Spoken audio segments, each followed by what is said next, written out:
नमस्कार। जो सिद्धि मार्ग वाले गुरु होते हैं वो भी ऐसे ही नहीं बन जाते हैं कि बहुत सारे लोगों ने गुरुजी बोल दिया तो वो गुरु का काम करने लग गए। उनसे भी गुरु का काम करवाने के लिए या फिर लोक कल्याण करवाने के लिए सूक्ष्म जगत की शक्तियों द्वारा या फिर सिद्धियों द्वारा सर्टिफाइड किया होता है। जैसे कि मेरे गुरुजी को माता पराशक्ति द्वारा चुना गया है। तो जो इंसान आंतरिक स्तर पर जिस हिसाब का होगा, सूक्ष्म जगत की व्यवस्थाएं उससे वही काम करवाती हैं या फिर वही काम उसके लिए चुनती हैं। और जो सिद्धि मार्ग वाले गुरु नहीं होते हैं, जो मोक्ष मार्ग वाले गुरु होते हैं, जो सत्पुरुष होते हैं या फिर जो ब्रह्म पुरुष होते हैं या फिर जो सतगुरु होते हैं, वो भी ऐसे ही गुरु का काम नहीं करने लग जाते हैं। परमात्मा के मामले में जो गुरु का काम करते हैं उनको एक पर्टिकुलर गुरु वाली अवस्था से होकर गुजरना होता है या फिर सतलोक की व्यवस्थाएं किसी भी इंसान को जिससे कि उन्होंने एक गुरु के तौर पर काम लेना है वो उनका चुनाव करती हैं और उसके बाद वो उस अवस्था से गुजरते हैं। और ऐसा भी नहीं होता कि सिद्धि मार्ग वाली शक्तियां या फिर मोक्ष मार्ग वाली जो शक्तियां होती हैं वो चुनाव करेंगी तो ही इंसान गुरु बन पाएगा। अगर इंसान में काबिलियत होगी, अगर वो पात्रता रखता होगा तो भी उनका चुनाव कर लिया जाता है, भले ही सिद्धि मार्ग वाली शक्तियों द्वारा किया जाए या फिर मोक्ष मार्ग वाली व्यवस्थाओं द्वारा किया जाए। लेकिन दोनों मार्गों में जो भी गुरु का काम करते हैं वो मैं और मेरा से ऊपर उठ चुके होते हैं। भले ही आप सिद्धि मार्ग में हो या फिर मोक्ष मार्ग में हो, क्या आप मैं और मेरा से ऊपर उठ चुके हैं? या फिर सिद्धि के मामले में भी आप मुझे प्राप्त करनी है या फिर आत्मज्ञान भी मुझे प्राप्त करना है, उसके बाद मैं इस दुनिया को नीचा दिखाऊंगा, या फिर मोक्ष भी मुझे प्राप्त करना है लेकिन मैं और मेरा से ऊपर ही नहीं उठ पाया हूँ। जब मैं खुद मैं और मेरा से ऊपर नहीं उठ पाया हूँ तो सूक्ष्म जगत की शक्तियां भले ही वो सिद्धि मार्ग की हों या फिर मुक्ति मार्ग की हों, वो तो मेरे लिए कोई और बन जाती है ना, क्योंकि मैं तो सिर्फ मैं और मेरा तक ही सीमित हूँ।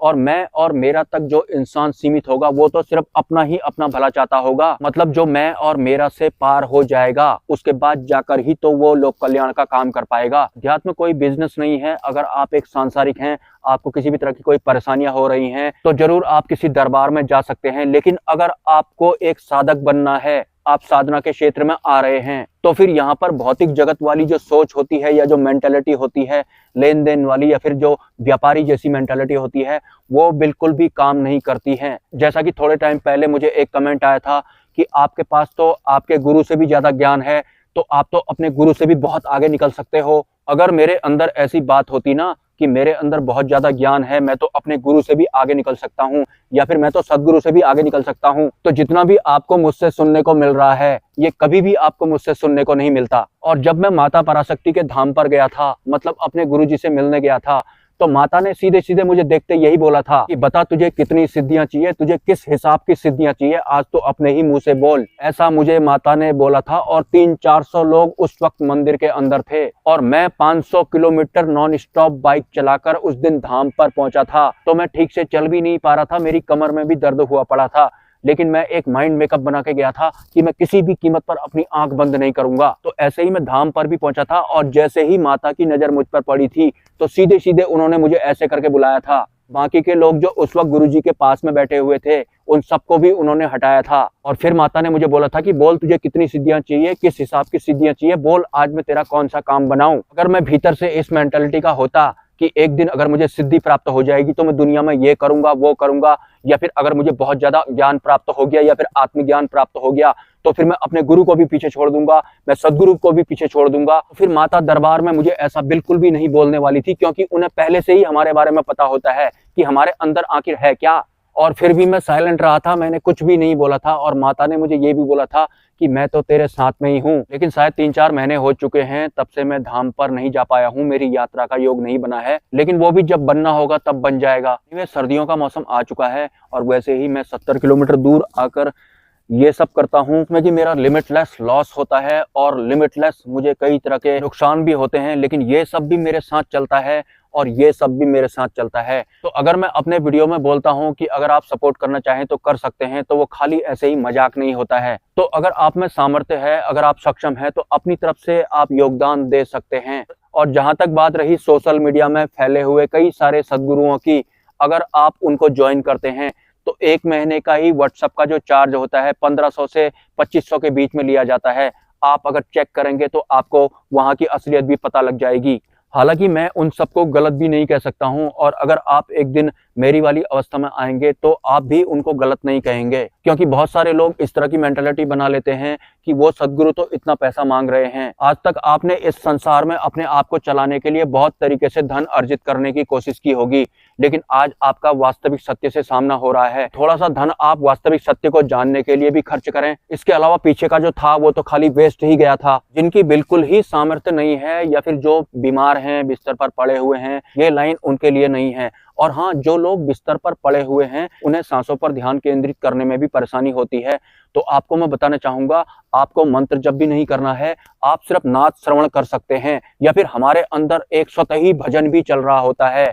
अगर आप स्वतः ही चलने वाले उस भजन को पकड़ लेते हैं तो भी आप सदगति को प्राप्त कर सकते हैं। मृत्यु को सफल बनाना ही अध्यात्म का असली मकसद होता है। और हम जो इस संसार में इस भौतिक शरीर के साथ आए हुए होते हैं, तो आंख खुलते ही हमें ये संसार दिखाई पड़ता है, और उसके बाद माया, फिर काम, क्रोध, लोभ, मोह, भय, हमारी तरह तरह की इंद्रियां, और इस सबको जानने वाला हमारा बुद्धि और हमारा मन, जो कि माया के अधीन होता है। लेकिन माया को भी आपको इस सेंस में नहीं लेना है कि माया हमारी दुश्मन है, क्योंकि समय रहते अगर आप होशपूर्ण जीवन जीना शुरू नहीं करते हैं तो यही माया जो हमारी बुद्धि चला रही होती है, इसको भी श्रापित कर देती है, दूषित कर देती है, या फिर हमारे शरीर को भी बहुत तरह की शक्तियां चला रही होती हैं। एक्चुअल में हमारी सांसों और हमारी नाद ध्वनि के अलावा हमारे शरीर में जितनी भी तरह की एक्टिविटीज होती हैं, वो इस पंच तत्व में सर्वाइव करने वाले सूक्ष्म जगत की व्यवस्थाओं द्वारा चलाई जा रही होती हैं। इवन हमारे खाने पीने में भी इनका योगदान होता है। इस विषय पर विस्तार से मैं एक वीडियो बनाऊंगा, लेकिन नॉर्मली एक इंसान अपनी सांसों और नाद को तो दूर दूर तक जानता नहीं है।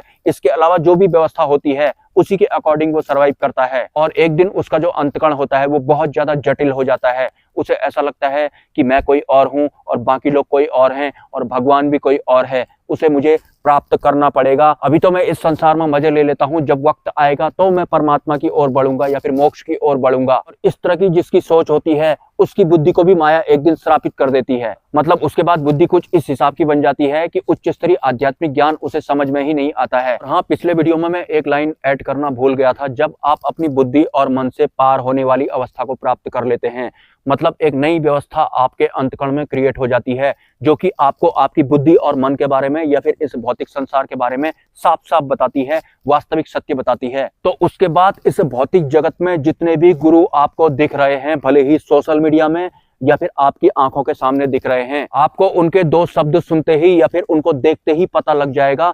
मिलते हैं नेक्स्ट वीडियो में। नमस्कार। मैं पूजा का सामान ना यही वाली दुकान से ले जाता हूँ, बस ये मेरी गुप्त वाली दुकान है, यहाँ सब मिलता है।